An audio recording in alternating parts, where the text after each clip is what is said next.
Excellent. Good morning, everyone. Well done to all of you for coming to the first session on the second day. So thank you for coming to this talk on artificial intelligence, AI. And I'll introduce myself, and then I'll ask all of my panelists to just give a quick intro to themselves. So my name is Jessica Gillingham. I am the owner of a public relations agency. We work with tech companies across hospitality and modern rental living. I'm actually also the author of a book called Tech-Enabled Hospitality that's coming out in August. So AI and technology is kind of my passion area. But these guys know a lot more about it than I do, and I would love to get you all to start. So Shani, I'm going to ask you to start and introduce yourself, please. All right, thank you so much. Good morning, everyone. My name is Shani. I'm the CEO of UpMarket. At UpMarket, we actually specialize in AI solutions. We have created and are constantly building our front-end, front office AI agent, and we work with a lot of vacation rentals here in Spain, in Portugal, Italy, and across Europe. We're Amsterdam-based, and I would love to discuss any AI questions that you might have. Great, thank you, Shani. And Philip? Hello, good morning, everyone. My name is Philip. I'm a sales and marketing director at Eviivo.com, and Eviivo.com is one of the most recognized PMS in the industry, and more and more often we are implementing AI in order to optimize and reduce low-value tasks. And I'm looking forward to speak about AI with you today. Great, thank you, Philip. César. Nice, Philip. I'm César. I'm the head of partnership at Avantio. Avantio is also a PMS channel manager. Basically, in the partnership department, we're looking to the right partner to cover our customer needs. Great, thank you. And Fausto? Hey, my name is Fausto. I'm in charge of our solution consultant team in Pricelabs in Europe and Brazil. And we are a revenue management system. So we integrate with PMSs, and it's a dynamic pricing tool and data tool. Great, thank you. And before we sort of go into the discussion, what I'd love to hear from all of you, you're all tech companies, how is AI already integrated in what you're offering? And Shani, I'll have you kind of start, if that's okay. All right, thank you. So AI is actually at the core of what we do. More specifically, we use an autonomous agent that's actually running the entire service that we provide to customers. What does that actually mean? It means there is an agent, an LLM layer, so a generative AI layer, that then talks to customers over WhatsApp, over Airbnb, Booking, voice coming soon as well, and is able to then get the responses from the client, get the requests, and then operate, meaning do things for the client. So that's very important, that the AI doesn't just respond, actually does things. So in other words, without it, we wouldn't have a product. So it's very integrated. Yeah, so you are AI first, basically. Yeah, AI first. Excellent. And Philip, for Eviivo? So we offer AI in many different ways, not only externally, but also internally. And, we focus on guest engagement solutions. And it's a funny fact, last week we won an award of the best guest engagement solution by Travel Tech Breakthrough. And this is mainly because we create this amazing unifying box where we centralize all the messages across different systems, OTAs, WhatsApp, email, reviews, and etc. And the beauty of it is that the operators... It's off. It's back, sorry. And the beauty of this is that the operators, with just one click, can generate a quick response. And yeah, I think we are specialized on guest engagement, basically. Excellent. And César, for Avantio, what kind of AI capabilities? We are on it. Actually, we're starting to make our customers' life easy when they're creating properties in Avantio. So AI help them to accelerate their process. I think we're starting there, and then with the messaging, like the repetitive tasks, like guest messaging. So we are implementing, still analyzing what are the main things we should do. So we're not really there yet, but we're doing it. So we rely still on partners like UpMarket and some others to do the main thing. Excellent. And Fausto, I feel like it's almost like a trick question in a way for you, being revenue management pricing tool. But how has AI kind of changed what you're doing? Because I know you've been doing it for a long, long time. Yeah, so in terms of, there's different types of AI, right? What we call AI. In terms of machine learning, it's the core of Pricelabs, so we've been using it since day one. Having an algorithm, you have to have a certain type of AI. About what we call AI today, we are integrating new features. For example, one of the biggest difficulty that we have, because it's a very complex product, is to make things, in spite of being very complex in the back end, how can we show it very simple and how we can help people to understand a little bit better the data and all of that. So we are starting to use more AI features, even to translate graphics to words, for example.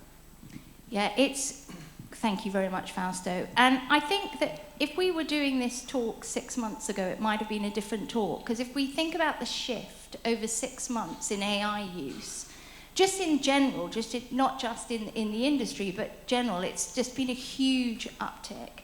You know, it feels like everyone and their granny uses ChatGPT now, and it's kind of become quite normal for, I don't know what percentage of the population, but quite a few, and maybe in some areas it's more than others, but if we look at sort of searches now on LLMs, you know, it's quite significant and growing quickly compared to, say, searches on Google.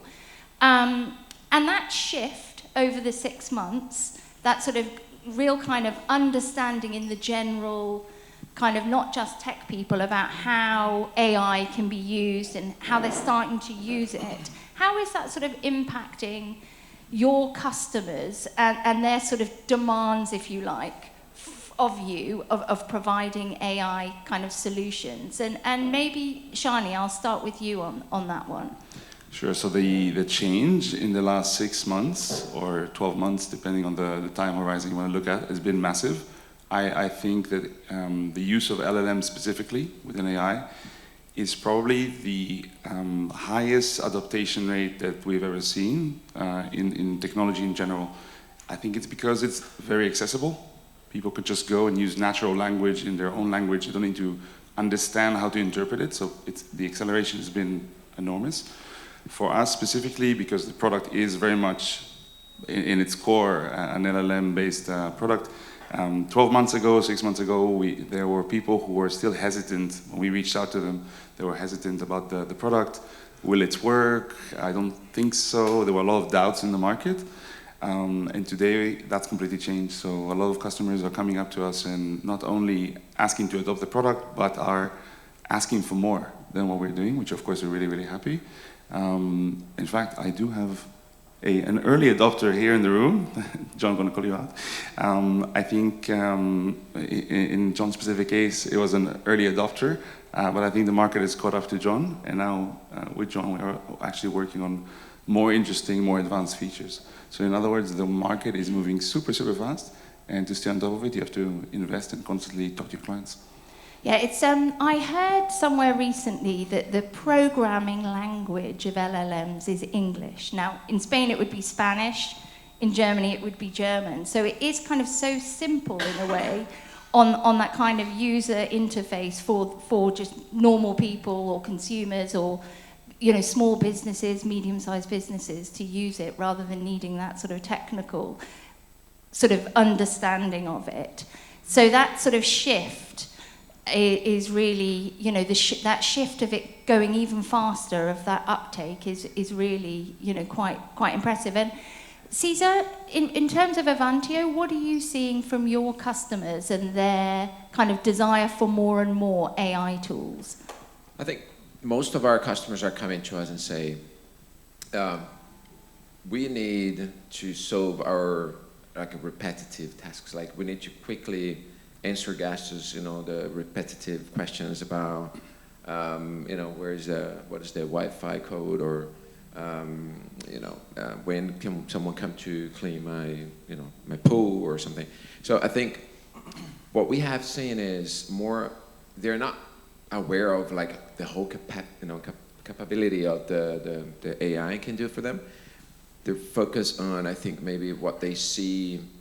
It's becoming a trend is guest communication. It's only focused on guest communication, but of course AI can do so much for them, especially for us. So I think there are two ways to see what AI can do in a tech perspective.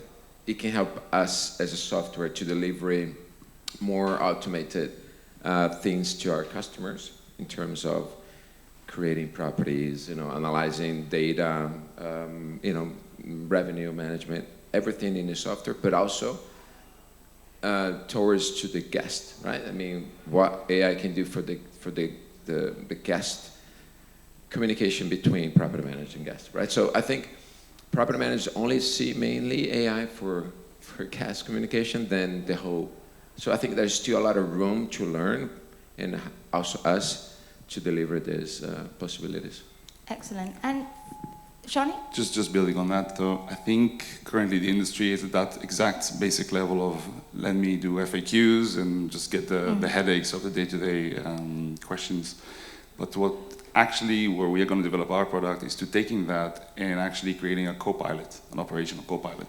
Because if you have a portfolio of 100 properties, you want to know in one shot which properties are underperforming and why they're underperforming. So for example, you immediately know that property number 3 is constantly underperforming because of clogging issues or Wi-Fi issues or whatnot. So in one shot you get that, and you also get advice. So send someone there, be proactive on the maintenance and so on. And that is something you can do once you solve the immediate problem of guest communication. So you build on top of that. Can I add something? Yeah. Our biggest challenge is because it's so easy to use and people adopt it so fast, then sometimes users think that it's easy to build something with AI as well. Mm-hmm. So they say, can you create a co-pilot to do this? And they say, we can, we want, we are working on it. And they say, okay, is it ready in 2 months? And they say, I don't know, because when we do it, if something is wrong, if ChatGPT gives us a wrong information, it's our responsibility. If a company has a tool that will give some information, then the responsibility is in the company. So it's easy to create it, but it's very hard to make it work very good, right? And avoid errors. So I think because it's so easy to use when you go and write something and ask and it gives you an answer, it gives the idea that it's very easy to build something on it as well. That's such an important point, an interesting point, because it is, when I say, everyone and their granny is kind of using it, but actually to get it right and get it built for purpose is more complicated. And actually that's where perhaps Shani's company comes in as a layer on kind of maybe the more traditional PMS. It's like having that expertise layer of AI is important. Philip, can I come to you a little bit? If we look at the barriers that there might be or resistance to use, what do you think they might be, and whether they're cultural, technical, educational, whatever they might be? Is there many barriers indeed? And I think it's a very good question.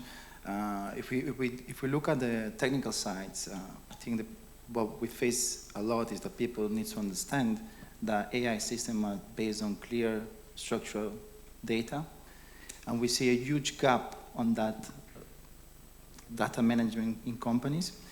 If we talk about the cultural side, a question that's been asked everywhere: is AI going to take over my job? No, it won't. It will improve your job. And I think the reason that people think like this is because AI is seen as this big black monster from the future, which companies really struggle to trust. And if we go to the operational side, the main barrier that we face is the investment of implementing AI. Because it's not just clean your data, structure your data, but it's also training, hardware, and there is the issue as well of return on investment, because it's something that is not going to come in the short term. It will take time to build up. And I think this is the three main barriers that we are currently facing day by day with people that want to implement AI. Excellent. Anyone else want to add to that, barriers? I think the main barrier here is about how people think AI can do for them, like the right purpose, right? For example, we deal with hospitality, right? So guests are expecting a human side of the touch, right? I mean, the human touch. And then if we think about AI is going to do the hospitality, it's a mistake. Actually, I'm taking this note from one of the pillow talks I've saw. It's amazing. It's true. I mean, AI is not going to take the hospitality, the human touch you guys do. They're going to help you, but not going to do it. AI can do better the logistic.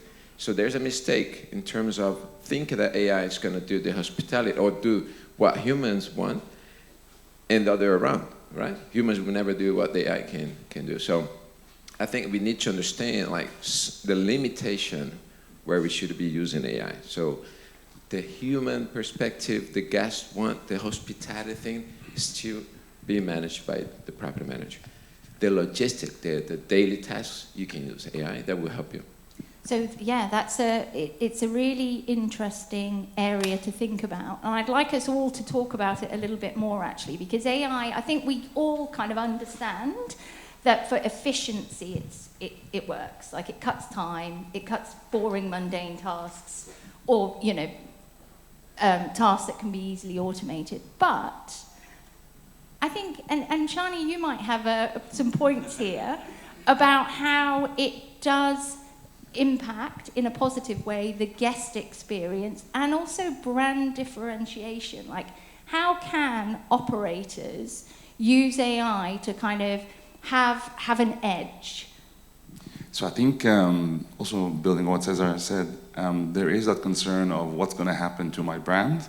What is going to happen to my service? Will guests be put off by the fact they're speaking to a bot and so on? I think to break it down, that challenge has two parts.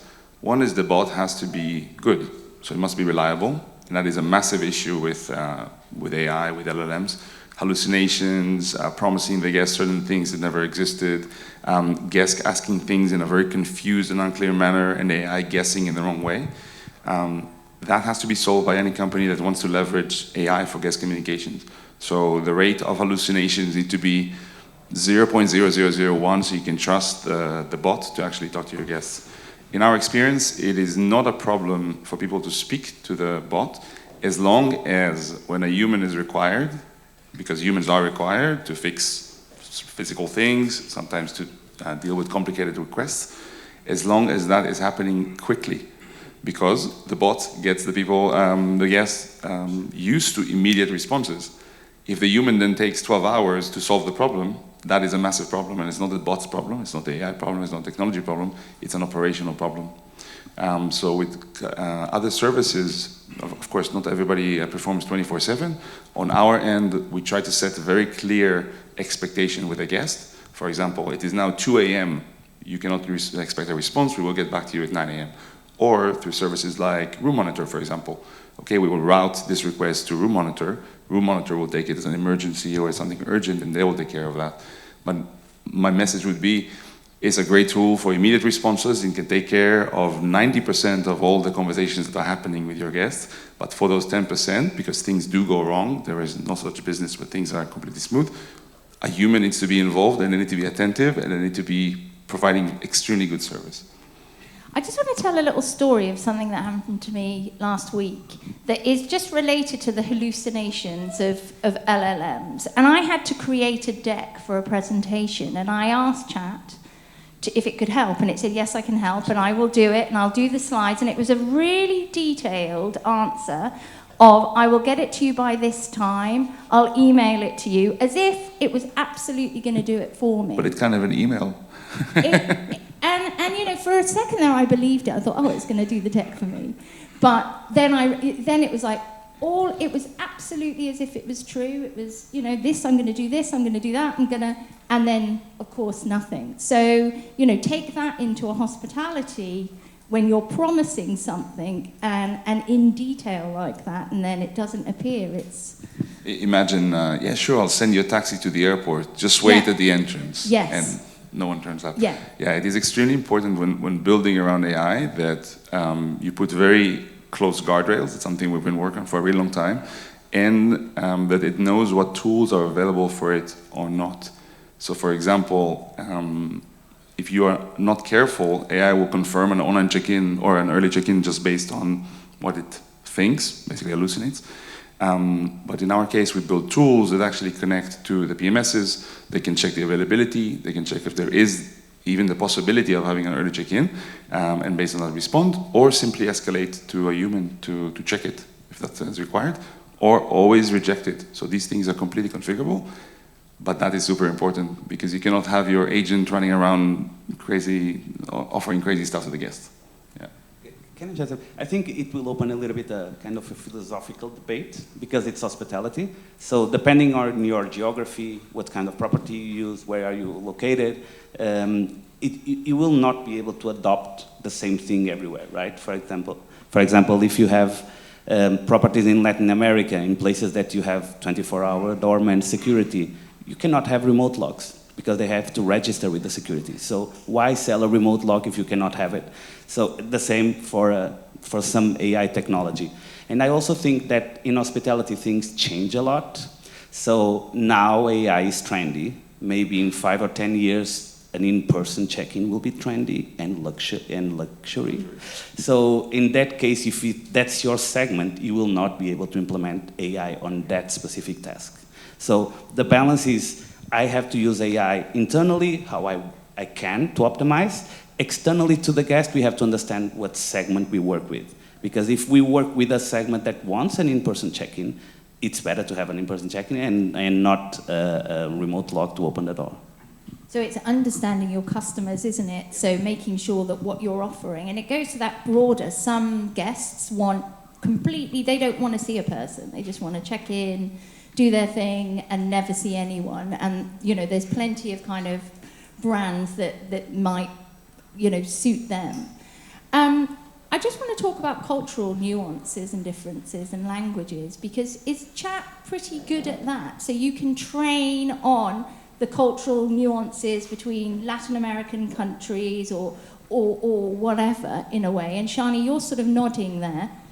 Yeah, I think it's an extremely flexible tool when it comes to, number one, language. So for example, all of our inputs, when we train the model, they can be in English, Spanish, Portuguese, whatever, it doesn't matter.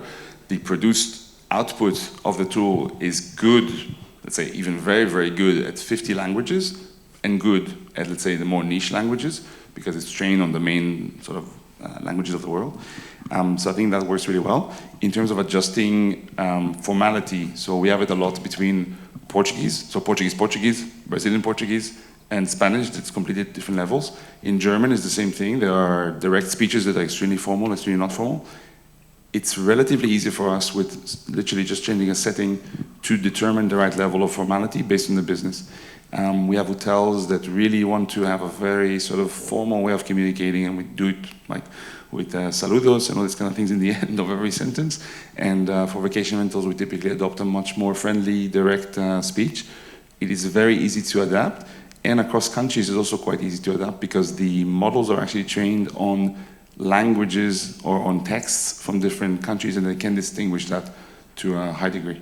Yeah, and I imagine that will just get even more so, those sort of nuances that the LLMs can get trained on. Yeah, you can go very, very deep, and you can also do fine-tuning. So if we have a business that really is seeking a very specific style, what we do sometimes is we scan all the communications in the past from all the agents, and we produce an approximation of that and put that into the model, a specific model for that specific business, so that the bot can assume a tone of voice that matches the brand based on the history. Yeah. Let's move on now and talk about scale and also different other kinds of accommodation types, because we're at Flexible Accommodation Conference, and I know that both Philip and you, Shani, have a shared client, Nido, that is in the PBSA space. And maybe Philip, I'll sort of start with you. How do you see AI, how has sort of AI and technology helped them scale? But let's focus more on the AI side. Well, I can give you a case about Nido, because in the beginning when we were in the process of selling Eviivo Suite and UpMarket, the biggest concern for them was like, listen, our main core business is student accommodation. However, I still need to attend the guests from the hotel or short-term industry, but I don't have the resources in the local asset to do that because they still need to be on the students. And then when me and Shani sit down and say, look, let's start implementing AI, and AI will handle all the low-value tasks for silly questions, for example, what's the password of the Wi-Fi, where is the gym, etc., etc. And today we see that everything is optimized by AI in the travel sector of the business, and they don't compromise the quality of the students. So they manage to have everything in one place. I think, no, Shani? Yeah, I think what you see is for the more traditional, like hotel-like business, you can then implement, your online check-in, scanning the passport, sending it to the authorities, issuing the door lock codes and so on. All of that happens automatically with AI involved in that process. But of course, for the students, it's a whole different thing because of the frequency and so on. And that flexibility of implementing different modules at different timings for different customer segments, I think is what businesses need as they shift from maybe student accommodation to hotels or vice versa. So it's allowing for that convergence. And César, do you want to add on there? Yeah, I think your AI, the guest focus AI should be analyzing the guest data to personalize, right, to tailor that interaction, right? And then you could just gain a lot with that, because if you can understand your guest and you can really understand how you can do upselling through guest messaging, right, through WhatsApp offering, maybe understand there's a family, you can do a late checkout, even just offering for free, because you understand it's a family, they need more time to get stuff done and leave the house, and you don't have another check-in that day. So you can make that, I would say, customization, right? Using AI to offer good stuff to the guest. Yeah, excellent. And now moving sort of on to another topic, which is more like the business intelligence and decision making. And Fausto, I'm going to sort of start with you. How can operators or use AI for better decision making and better understanding of what's going on within their business? Well, I will focus more on the revenue management system perspective. That is the one that I understand a little bit better. I think what AI brings already, but will even improve, is the capacity of making something a very good summary, some action items, and identifying the pain points that you need specifically. At this moment, the biggest, for example, at Pricelabs, we have a ton of information, lots of data, lots of graphics, lots of tables, but then a normal user will look at all of it and say, this is overwhelming. This is very hard to understand. If I don't have some kind of training, it's hard for me to understand everything. So I have all the pacing of the market and ADRs and all of that, but I don't know exactly what to do with it. So I think AI will bring a way that all these graphs, everything will be a very short summary with everything detailed that you need to focus. So you will get some real action items, even for someone that don't have a full training on it. And it will also solve an issue that is the biggest one for us, for example, that is frustration. Frustration of the user of not understanding and not getting the best of the tool. And also time, and a lot of time consumption. So I think that's one of them. And the other, of course, it's just the amount of data that we can process. So as AI evolved, the amount of data that you can process is unbelievable. So, for example, at this moment, and I think it's already a big thing, we go and get data from all the listings in Airbnb or Booking.com or VRBO every 24 hours of the market, right? Because it's a huge amount of data. This data has to be clean, so 24 hours is where we try to get. Sometimes it's faster, sometimes it's slower. I think if with all the processing capability that is increasing now, maybe at some point we can do it every 3 hours or 4 hours. So I think that will evolve the algorithms as well. We often, it's kind of an overused term, but we sort of say tech democratizes, and it sort of levels the playing field. And kind of what you said there is you don't have to have a degree in computer science or even in revenue management to be a really good and really understand how to use revenue management in your business, because it's making it so much sort of simpler. Yeah, I think even revenue managers of the future will have to be better with people than with tech, because the tech will solve a lot of the issues. Like the tools will do a big part of the work that the revenue manager needs in terms of tech or knowledge of data. A revenue manager will need to understand the logic of it, will need to understand the market as a whole and have a wider vision, and then he will be he has to be very good, and when I say revenue manager, can be a founder or a director or something, he has to be very good on explaining and being able to create a philosophy behind this in the company. Because it's the same with AI. I think AI now it's a task manager, it's to help you with tasks, but it's not still like a foundation of the company or the tech. You don't start to think, if you create a business today, you don't start to think, okay, let's think on AI as a whole, and now let's start to build my business. You don't think like that. I will build the business, and then I think which AI tools can help me, right? So I think at some point AI will be the foundation of everything in terms of tech in a company, but I also think that people will need to maybe work a little bit better some soft skills when AI is doing a big part of the work, so we need to be good in the other part of the work. And also working with other teams, so maybe working more closely with marketing. Like marketing. For example, in an hotel, usually the revenue manager, his biggest enemy is the sales director or the marketing director or something like that, because they see the world completely different, their focus is completely different, and sometimes it's just making someone this is data, I'm doing this because this has a logic behind, and this is data logic, and the other will say, no, I'm a creative, I want to find a way of doing things in a creative way. So logic and creativity sometimes don't match, so that's why I say you have to be very good with people to sell how things should happen when you want to implement AI in your company. There is an article in this, by the way, this opinion that you've got there, or this idea, because absolutely, and it's about also connecting the dots, isn't it? It's being able to see that bigger picture and connect is the skills, and perhaps that's actually the skills for everybody going forwards, isn't it? But that's probably a different topic.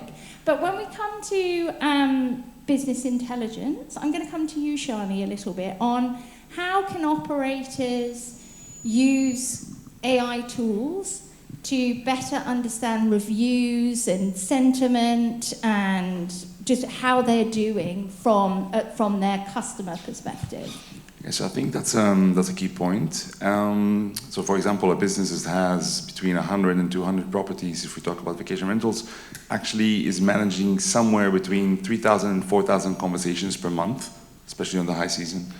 How do you then understand what's going on? So, are your customers truly happy? Are they okay with it? Are there some moments where one of your staff is just not really feeling like it, and so on? There are so many variables in the pictures, and no one can possibly go through that. So some of the key tools that are now coming out in the market, also through us, are sentiment analysis. So you can do a portfolio-wide sentiment analysis and say, per conversation, per unit of time, what is the sentiment? Is the guest happy, neutral, or sad, or angry? I'm obviously simplifying, but you can do that, and you can do that across your entire business and say, okay, overall sentiment is positive. You can point out which events, which guests, which properties are generating negative sentiment. You can even do that by staff if you want to do that. But also you can understand and ask questions. So you can actually ask the same way you ask ChatGPT. You can ask questions about your own data. So yeah, how many of my guests have left early? How many of them have left slightly late? How many have asks for a specific upsell that I don't have?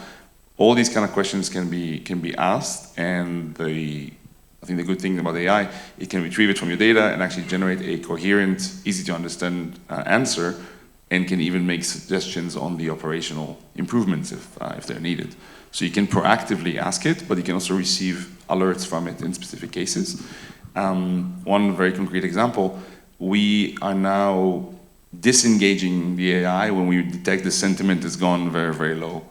And we alert in real time the property manager to ensure that the quality is always maintained and there's no angry customers being stuck in a loop.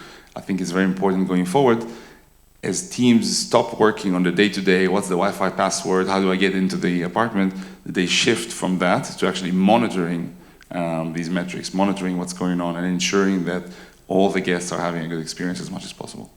And if they're not, the AI gets fired. Hasn't gotten fired yet. No, I think... He's on a warning. He's on probation. I hope it's going to be fine. Yeah. No, I think, like I said before, if the teams and of course the owners or whoever is managing the team is on top of it, the service quality is maintained. And through these metrics, you can actually ensure consistent quality of service across very large portfolios, which is typically a challenge for people as a scale up. Yeah, and actually also you can do that on properties and unit types and how they're performing as well in a much easier way. Exactly, so you can ask any questions that you want, and of course over time we also build these things proactively into the system so you get these alerts as we sort of mature the platform. Okay, excellent. Let's look to the future a little bit now, and we've obviously seen how quickly adoption has gone, how quickly the tools have gone. What do you see? And sometimes I sort of think 2 or 3 years is like a century, probably, when it comes to this stuff. But let's sort of think about 2 or 3 years. And Philip, perhaps I might start with you. In terms of what do you think we'll be seeing, I guess on 2 things. It's the adoption of your customers and what they're asking for and what they're using and what they're doing in their businesses when it comes to AI. And then also what the tools might be offering them as well. I think in terms of the customers, what they will be doing, and I think we're seeing the shift currently, is they're using AI as a strategy advisor. So AI will predict, for example, bookings, cancellations, forecast of revenue, and so on and so on. That in that side is what we see the most. And in 2 or 3 years, I think AI is going to be, is not yet 100% correct or precise, but it's getting there. So I think the automation, it will be mostly 100% automated. Excellent. Cesar, do you want to? Yeah, it could be 2 or 3 years, but I think there are 2 missions here. One is AI, what they can do for you, and then it's about how you can understand what they can do for you. That's another mission, right? We should educate ourselves to understand what AI can do for you, and how you can trust 100% and rely on AI. Because the main gap I think here right now is someone shows you what AI can do for you, you get surprised, you say, oh, amazing, it's incredible. But do you use it? You might not use it because you don't trust it 100% yet, because you don't understand how this thing is being built. So you don't take it, right? And then I think adopting AI is, you need before understand how it can really help you and how it will help you, and then it will be 100% trusted to adopt it. Yeah, that's a really interesting point about the education of it. Like we can say, oh, here it is, but actually educating on it. And whose responsibility do you think that is? Like you 4 of tech companies, like is it your responsibility to sort of educate? Yeah, I think it's sort of ours. Yeah, I think we do enough. And this is an example, seminars, training, ongoing support. But what Cesar was saying is 100% correct. You need to educate yourself, and before to go to the AI and ask, can I get more money or more bookings? You should learn about AI, how it works, what types of AI are out there, what can help me, and so on and so on. So I think that the main point here is the self-education, because we can do as much as we can and we can do more, but it's up to the vendor, to the operator as well to... Yeah. It just Fausto. became this a little bit more interesting. I disagree a little bit. Oh, just because, like, everyone has internet now. Not everyone knows how to use the internet. Everyone has access to books. Not everyone reads books. So I think AI will be the same. I think the biggest change will be even, at this moment already, we should be already asking for the schools to teach how to write a prompt, a very simple prompt, when kids are in school, because they will use AI and they don't know how to write a simple prompt and how to ask something to ChatGPT, these kind of things. So I think the biggest change will be in education, health, in everything. Maybe in 2 or 3 years, instead of a doctor appointment, we'll have an AI appointment for certain things. In terms of our industry, I think the biggest change will be voice. I think in 2 or 3 years, a lot of the things that now, when we think we are thinking on typing something, I think a lot of those things will become voice instead of writing. I think it's the biggest change in 2 or 3 years, in my personal opinion, but I'm not sure if it's going to happen. Yeah, I think we need to look when we answers a question is quite complicated and very like far into the future. We need to look at the moves of the biggest players in the industry. And if I look at OpenAI, they have recently shifted from a non-for-profit organization to a for-profit company. It is very clear that they are building what you call an agentic agent that can go and do things for you. So the vision is really that you're going to either type or probably speak to an OpenAI construct, an agent, and that agent is going to go and find you your flights, and it's going to find you your accommodation. It's going to not just find it, it's going to also book it. This is where the world is going to go into. So you don't, like the world of, I'm going to go on Google and search vacation rental Malaga, and then I'm going to see SEO optimize or advertising results. I really think that is going to go away. I, for example, do not use Google search anymore unless I have to search for a specific company name. And I think I'm an early adopter, but in 2 or 3 years that'll become more of a reality. And with that, it means that there's an opportunity, because if you understand how to get inside that sort of agentic search as a property manager, you could be getting bookings directly from ChatGPT, from OpenAI. That is a massive, massive change to how things are done currently.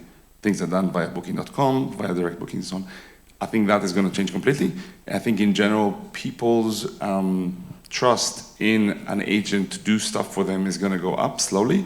Of course, it's an adaptation curve, but I think it's going to happen relatively fast and will change a lot of how we do things day to day. They will still find a way to have fees, okay? So you don't think that they will not have fees. They will monetize. They will find a way to have fees.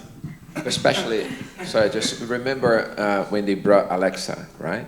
And I remember Expedia was one of their events. They said, now you can book Expedia lodging with Alexa. And then they did a demo. They say, Alexa, I want to go to San Francisco. So please, I want to book a hotel in San Francisco.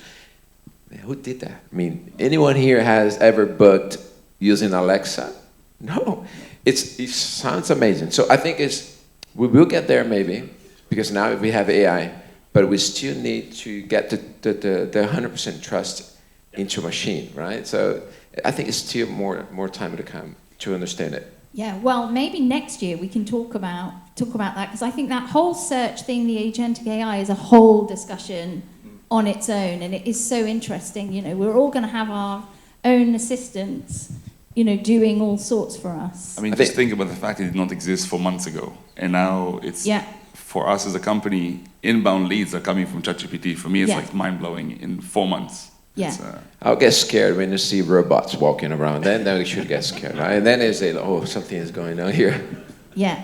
So we've actually only got 2 minutes left. I've really enjoyed talking with you guys, but I just want to open the floor if anyone's got any questions for the panelists. Over there. Oh, Nicholas. I'm big advocate of AI, by the way. I'm also a property owner as well. And do you find that it removes, you already mentioned it yourself, César, that AI can remove the person owner? That's a really, really big issue. Because I've tried to deploy AI tools myself, and they literally, I guess, complain, they say they don't like talking to it. And we've always had this with the bot. When you talk to the bot, you don't want to talk to the bot, you want to talk to a human. So I do get the whole experience using AI, Pricelabs, and sense with dashboards. Do you feel we're going a little bit too early on the chat side? Because if I want to get a Wi-Fi code, I'm just going to go to the guest app and I'll put it up. That's my answer. I don't want to talk to somebody. I just want to connect with them. So I'm just curious about more, because I think we're quite early somewhere. Shani, this is for you. Yeah, on guest communication. So you're right in the sense that different segments need different things. What you just described with guest app is super valid. And we, by the way, we've built it because we think some segments want that. However, younger generations especially do not want to go anywhere, read anything. They want to ask and get a question, and we see that all the time. On your point on personalization and so on, I think it really depends on what. I don't need a very personal answer if I'm looking for a way to get in. If I can just get a clear video that shows me how to get to my accommodation, I think that's more useful than having a human on the phone. But when things go wrong, if I'm asking a personal crisis situation, I definitely agree with you. You do not want an AI in that loop, and that handover has to be seamless. So that point has to be taken care of, and I think that's why some solutions fall short. Can I just say something? completely agree with what you're saying about the interaction with the guest. The guests don't like not talking to a human. And in reality, a lot of my scores on Booking.com for staff, which were always 9 and 10, are dropping quite drastically, and it's a problem. However, what you said about if somebody wants the Wi-Fi password and rather look in the app, then, well, yes, we have a guest app as well. It's full of great information. And the Wi-Fi code is the first thing people see, but they don't read it. So it's great. It's as big as you can see. You can see it from a different time zone. But the benefits I have having that and this is that people naturally go wherever they're going to go to find information, which is a great benefit for them. I mean, I've got my Wi-Fi code written. Who asked you? What's the Wi-Fi code? There are big letters on it. I'm one of those people that asks that stupid question. But we are actually over time now, so we do have to stop. But I'm sure these guys are going to stick around if anyone's got any questions. But thank you, audience, and thank you, panelists, thank you. for a really Thank you interesting so much. Thank you so conversation. much.